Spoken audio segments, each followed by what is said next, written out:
in our heads, telling us to think in a certain way, in a negative way, often us leading into dysfunctional or unhealthy decisions. They also impact our self-confidence, our relationships, our performance. Yeah, so these are cognitive distortion as negative thinking patterns. So in short, cognitive distortions could be seen as like a bully in your head who keeps like punching you, right? Yes.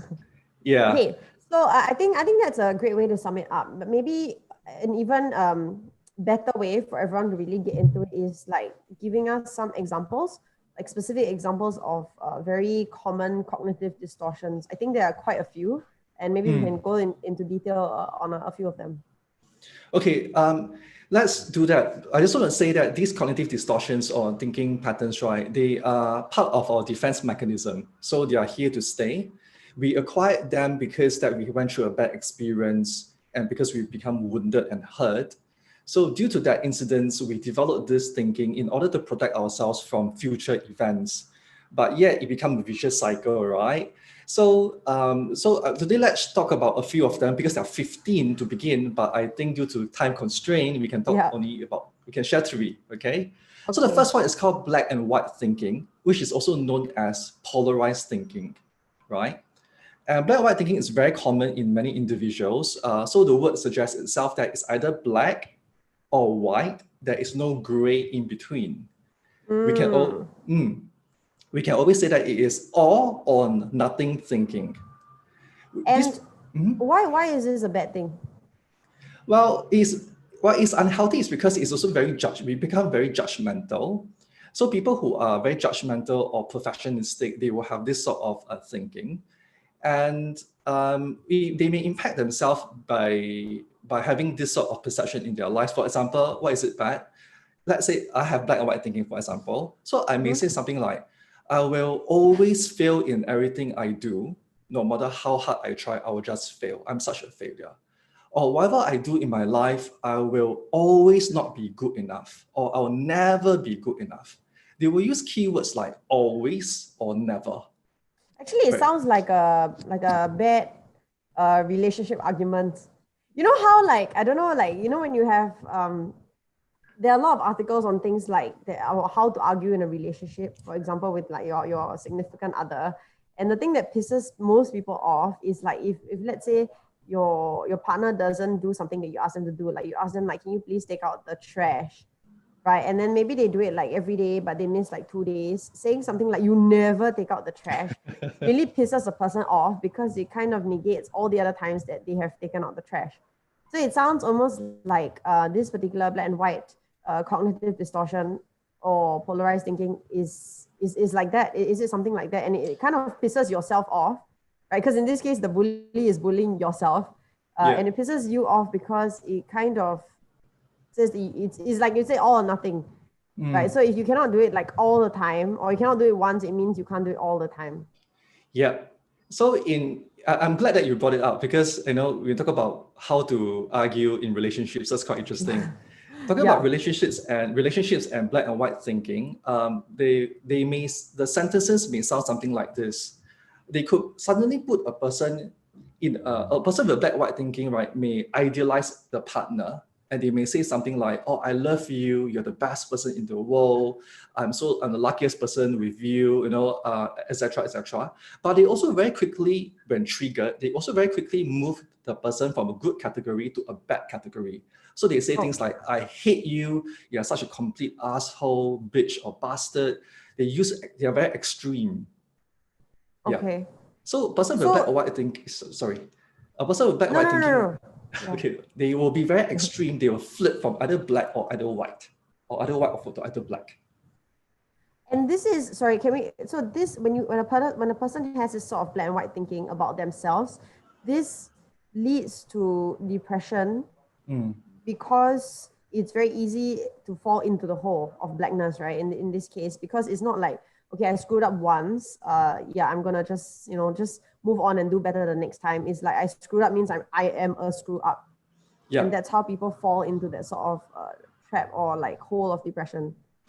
Yes. So falling that hole of depression is very pretty easy for them, or they can cause them anxiety, dark emotions, and at the same time that they may give out on life easier or give out on work, they tend to give out easier, or they will blame themselves faster, right? So if let's say at the workplace, if the employees, they may give out a project faster, or they think that they are not good enough, or if let's say that they are a superior or a boss, they may likely fire someone faster also because they're very black and white.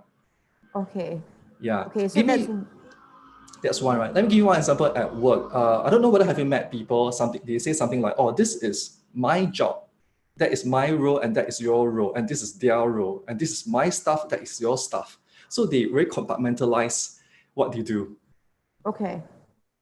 Okay, so I think I kind of understand what you mean by black and white thinking and why this is really unhelpful to ourselves. It's also very unkind, but I guess like talking about cognitive distortions in general, they're all very how we show unkind bullying ways to ourselves, right? So that's one. What would be another one be? In terms of another inner bully? Another inner bully or another cognitive distortion. Let's go through three, okay? Because I know you said there are 15, but let's try to do three just so that, you know, I'm sure among us, we will have some that we can really relate to. Okay, the other one would be filtering, right? If you think about the word filtering, the first word that comes to pop into my mind is the Instagram filter, right? We try to make things look better. But this filtering works the opposite. It's the negative filter, which is also part. It's like an ugly filter. Yes, the ugly filter. So what happens in this filter is simply our negativity bias at work. We pay attention only at the negative things and discount the positive, right? So example, if your manager or your teacher give you 5 good feedbacks about you, and then leave with 1 negative feedback, you will leave the room thinking not the 5, but with the 1, and be really affected by it. Yes. Yeah. Okay, so basically it's like one bad thing that automatically puts on a negative filter on everything. Yes. Okay. I'm just gonna get a question from one of our viewers on Facebook, on Facebook Live, because we are coming to you from Instagram, Facebook, and YouTube Live. And this is from Shivanjali Rohan.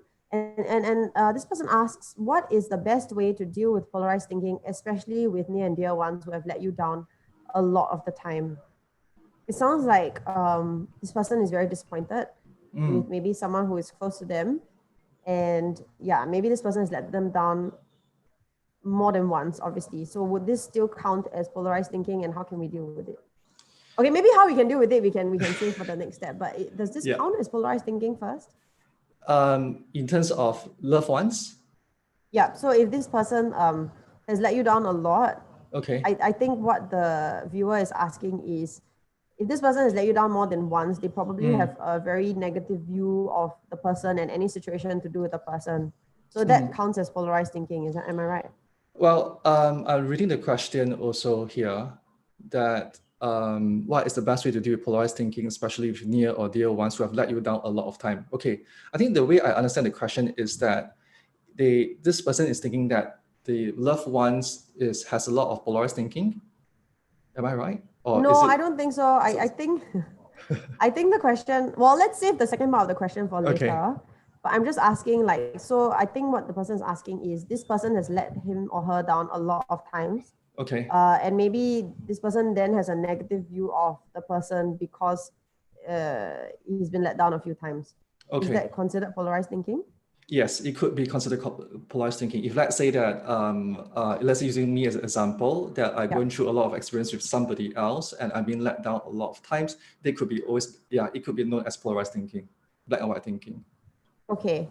So Shivanshali, we'll get into the how we can deal with it in a bit. But maybe we can just go into one more cognitive distortion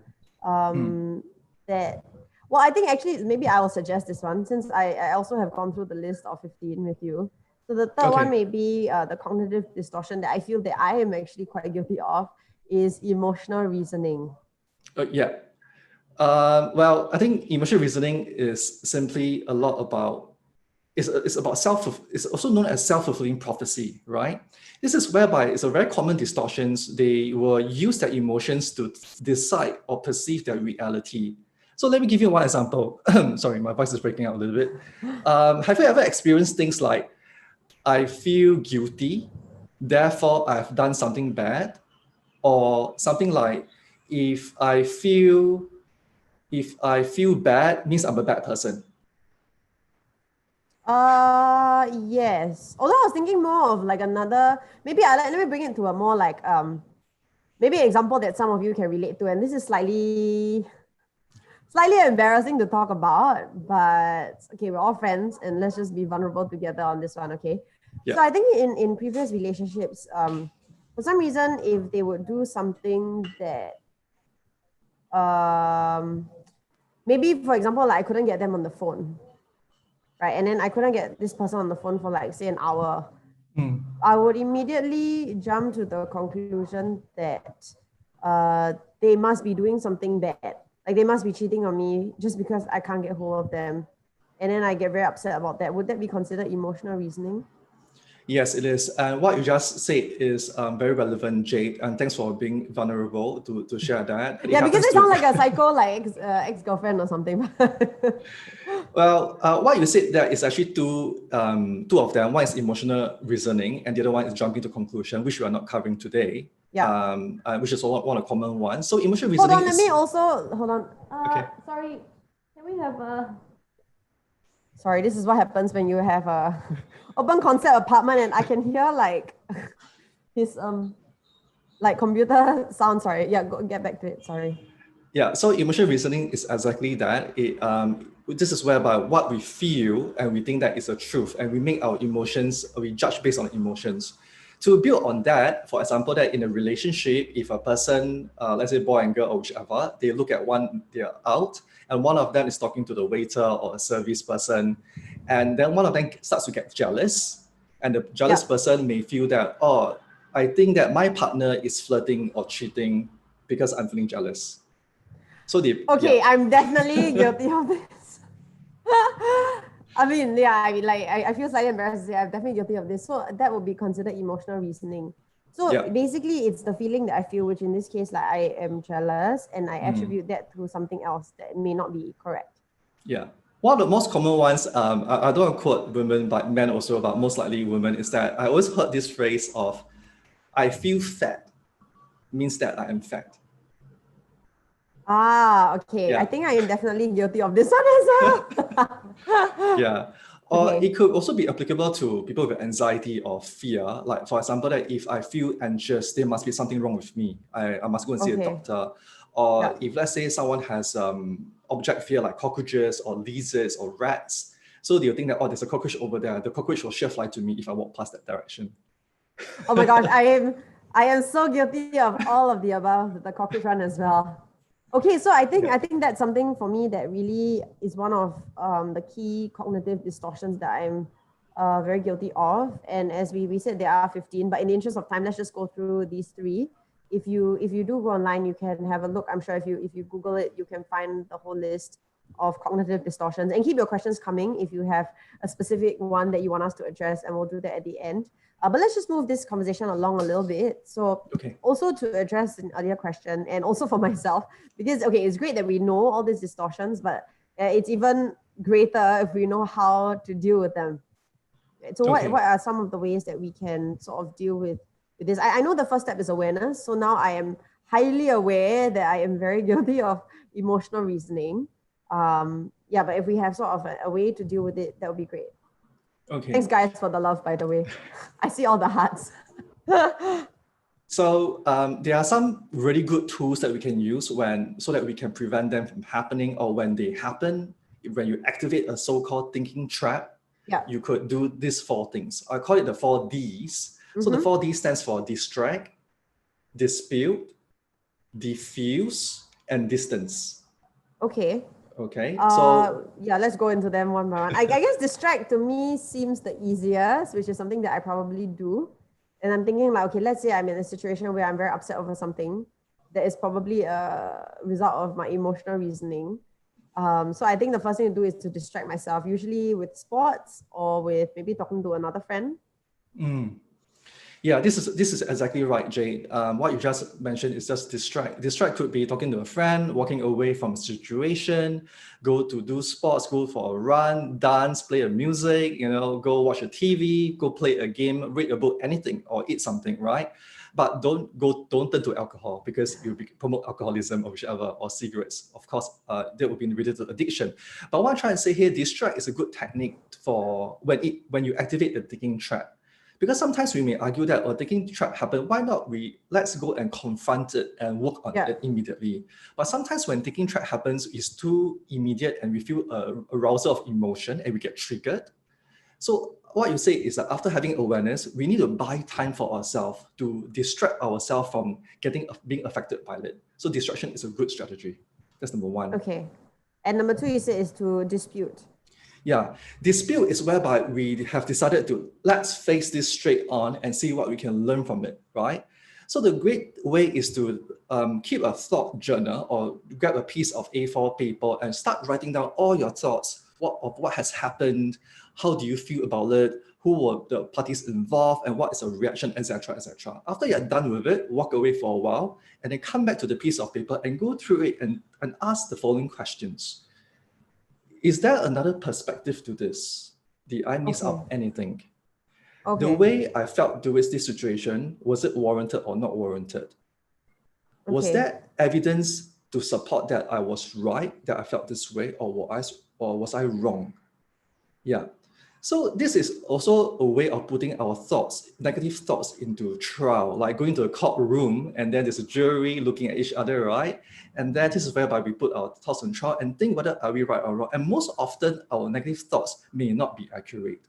Okay, so it's a good way to, I guess, if you write it down, then you kind of can look at it later. And sometimes when you see it visually, you're like, oh my gosh, that is so not true. And it's just something that I kind of thought and dreamt up. Yeah. Yeah. But of course, at the end of the day, when we do dispute, there may be also an incident that they may be true. So but it's good that you have went through the situation. At least you're not letting the thoughts to run your emotions wild. Yeah. Yeah. And so the third D is to distance. Oh, the third one, maybe I could share diffuse first, if possible. Okay. So the first diffuse thing about aromatherapy. Okay. Yeah, like when you burn the aroma, the oil, the essential oils, right? You dilute it in water and then you diffuse it through the room. Yeah. So exactly the case. So like a aromatherapy, but let's start with a negative thought of ourselves. So let me give you one example. I have written it here. I don't know whether you can see this. You might need it a bit nearer. I am not good enough. Yeah, I am not good enough. So this is a negative belief of myself. So it could be I am hopeless, I am unlovable, I am a failure, I'm an imposter, I am not good enough, I am helpless, etc. So any negative beliefs that we have for ourselves, write on a piece of paper for the first part of diffusion, stand in front of the mirror and look at it on your chest and say to yourself, I am not good enough. So this is what happens when we have this negative thought. Then the next step is take a deep breath and then move this paper to our forehead and then change the word to, I think that I am not good enough, right? So you're shifting it, diffusing out. And then the third breath we take is, we pull this paper out from our head and then look it in front of us and say that, I notice that I have the thought of not being good enough. So so it's a three-step thing, right? So let's bring it back to an example so that people, it's a bit easier to understand. So I think in the case, let's take the case of the waiter or waitress so-called flirting with our partner. Right? So this upsets us very much. So maybe you might write down, I'm not good enough, or this person, maybe I'm not good enough, because if I were good enough, my partner wouldn't flirt with someone else. Yeah. Right? So the first thing is to write it down, like I'm not good enough. The second, when you move it up to your forehead, is to realize that what you're doing is you're thinking that you're not good enough. Yeah. Right. And the third thought is that you notice that you're thinking that you're not good enough, which I know, guys, sounds very Inception at this level. Right. If you've watched the movie, which is actually one of the rare movies that I have watched, it sounds very Inception, like a mirror within a mirror within a mirror. But I think I get where this is going, because what you're doing is the thought that I'm not good enough, you're realizing that that is just a thought and that you are actually noticing this thought. Yeah. So it's not exactly real. So I think this is actually, I mean, I think this is good for all, this 4D approach is good for all the cognitive distortions that we went over. But like for myself, like I said, I think emotional reasoning is the one that I struggle with. And I am seeing how this could be really helpful, right? To remind myself that this is actually just a thought. And if you've been following us for a while and following some of our podcasts, you'll realize that we've talked about how our thoughts are not always correct. It's just that our brains need to find some sort of story for our thoughts, but it's not exactly accurate. Yeah. So that is diffusing. Is basically, like you say, is like how you diffuse essential oils. It's kind of taking it and like, whoo, so it's not so intense, and it's kind of like spread out, right? Yeah. And it's also part of my mental training. Yeah. Okay. And so then the final D, because you said there are 4 Ds that we can talk about, is distance. So Yes. how is diffuse different from distance, and what do we do in terms of the distance? Well, diffuse is quite similar to distance, but distance also involves some sort of observer mode, more observer mode, whereby imagine that you are sitting at the bus stop and you can see different vehicles going past in your mental screen. They could be the bus, they could be the motorcycle, the vehicles of different colors, different shape and sizes. And you just watch them because they are not important to you. They are part of the traffic. But alike to this traffic, our thoughts are traffic in our mind appearing every single microsecond. And some of these thoughts may be negative and some of these thoughts may be positive. And once we get distracted by it, we lose ourselves, right?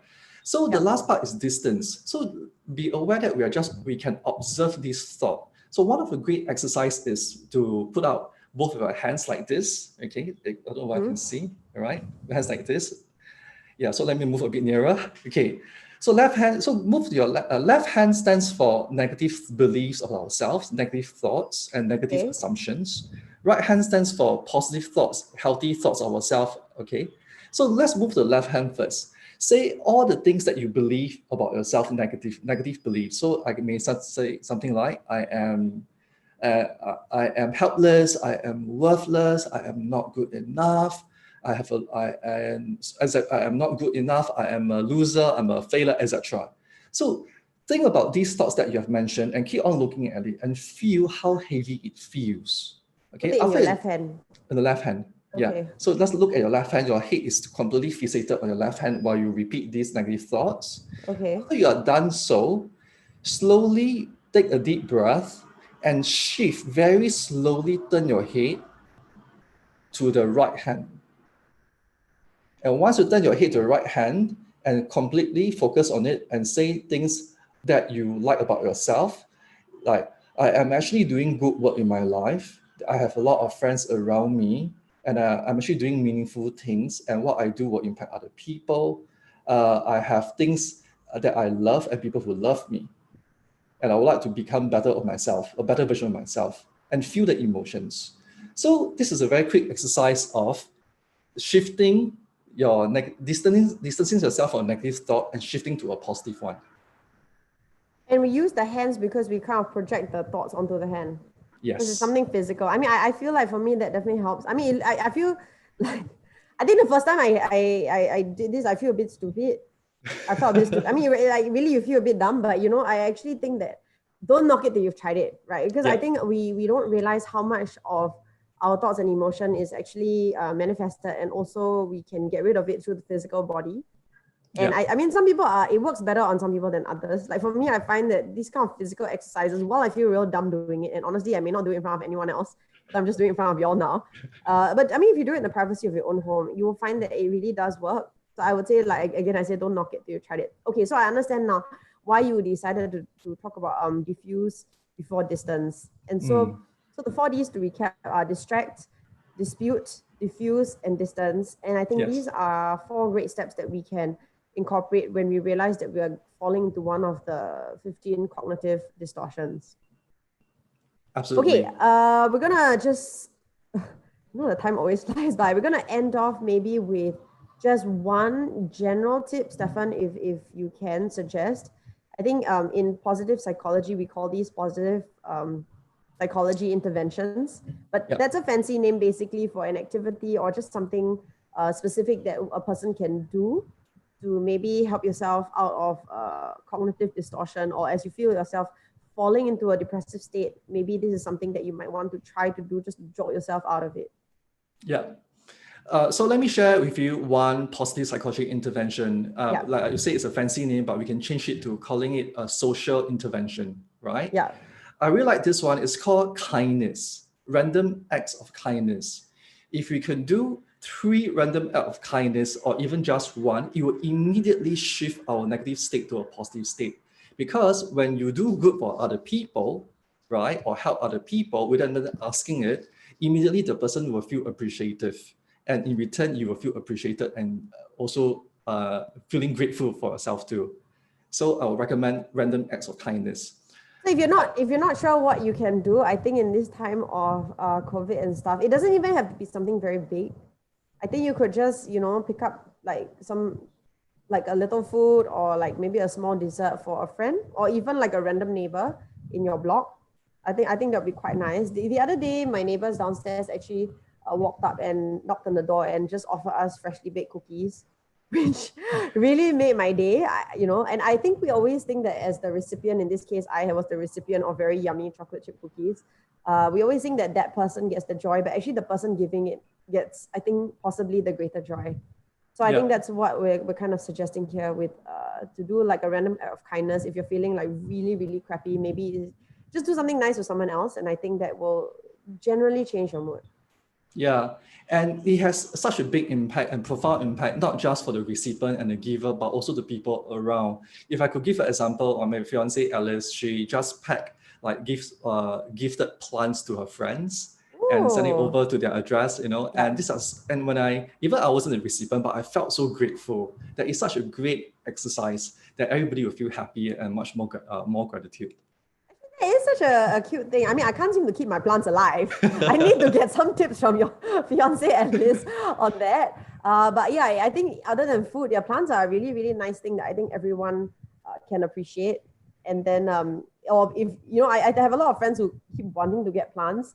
I think if someone showed up at their house with a random plant, they will really appreciate it. So yeah, try a random act of kindness. If nothing else fails, just to jolt you out of a depressive state. Okay, awesome. I think that's kind of like all the time we have for this week. I hope that answered your question a bit on what we can do about some of the cognitive distortions that we have. And of course, Stefan, I don't think I introduced you today because I assume everyone has been joining us every week. Stefan is the founder of the School of Positive Psychology. And there you can find you can take either full-on educational diplomas or postgraduate courses on psychology, but you can also just take short courses if you want to know more about specific branches of positive psychology.